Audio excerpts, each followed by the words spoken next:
حضرت امام حسین اور ان کے عظیم ساتھیوں کی قربانی کی یاد، شہر شہر یوم عاشور کے جلوس، عزاداری اور نوحہ خوانی۔ کراچی کا مرکزی جلوس مقررہ راستوں پر رواں دواں۔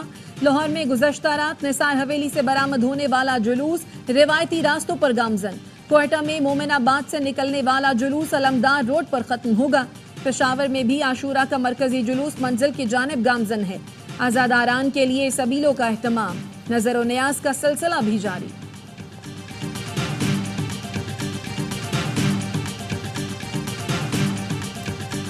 یوم عاشور کے جلوسوں کی سیکیورٹی کے سخت انتظامات۔ کراچی، لاہور سمیت مختلف شہروں میں جلوس کے روٹ پر موبائل فون سروس معطل۔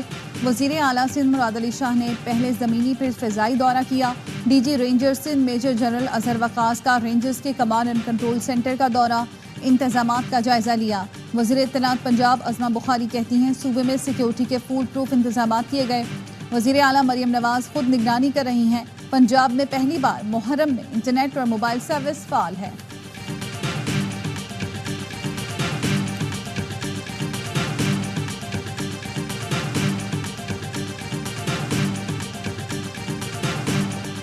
حضرت امام حسین نے ظالم حکمرانوں کے سامنے کلمہ حق بلند کیا۔ صدر مملکت آصف زرداری کا یوم عاشور پر پیغام، کہا واقعہ کربلا سے سبق سیکھ کر ظلم کے خلاف کھڑے ہونے کی ضرورت ہے۔ قوم کے لیے ذاتی مفادات بالائے طاق رکھتے ہوئے کسی قربانی سے دریغ نہیں کرنا چاہیے۔ وزیر اعظم شہباز شریف نے کہا نواسۂ رسول صلی اللہ علیہ وسلم نے مارکہ حق و باطل میں جانوں کا نذرانہ دے کر حق کو فتح سے سرفراز کیا۔ میدان کربلا میں شہیدوں کے لہو نے ثابت کیا کہ باطل مٹنے کے لیے ہے۔ پاکستانی قوم کو آج بڑے معاشی چیلنجز کا سامنا ہے۔ مشکل وقت میں صبر، اتحاد اور بھائی چارے کا مظاہرہ کرنے کی ضرورت ہے۔ تجزیہ کرنا چاہیے کہ کون سے عناصر مفادات کے لیے اتحاد و اتفاق کو نقصان پہنچانا چاہتے ہیں۔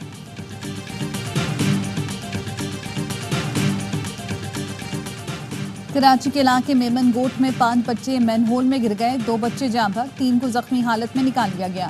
جاں بحق ہونے والوں میں 10 سال کا طلحہ اور 4 سال کا حسنین شامل ہے۔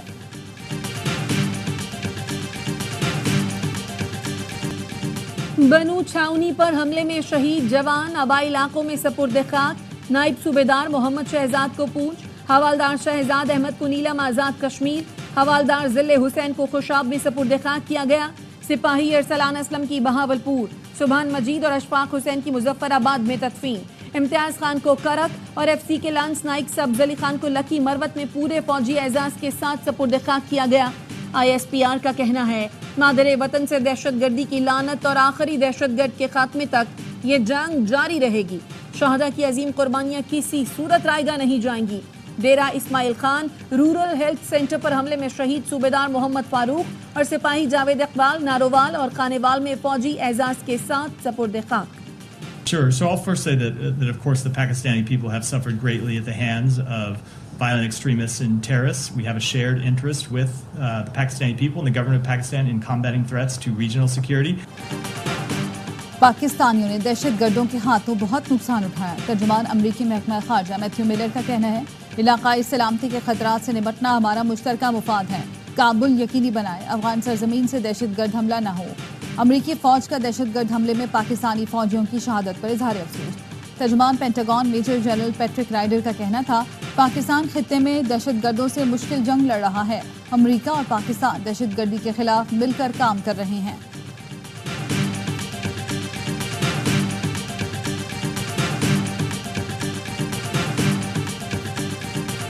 رات کو جو ہمارا ایم این اے ہے معظم جتوئی، ان کو ناجائز طور پر اٹھایا گیا ہے اور ہمیں اطلاع یہ ہے کہ یہ اینٹی کرپشن نے چھاپا مارا ہے جو انلیگل ہے اور انکانسٹیٹیوشنل ہے، اور سیم جب زبردستی کے گھر پہ چھاپا مارا ہے اس کی چادر اور چادری والی کی بے حرمتی کی گئی ہے۔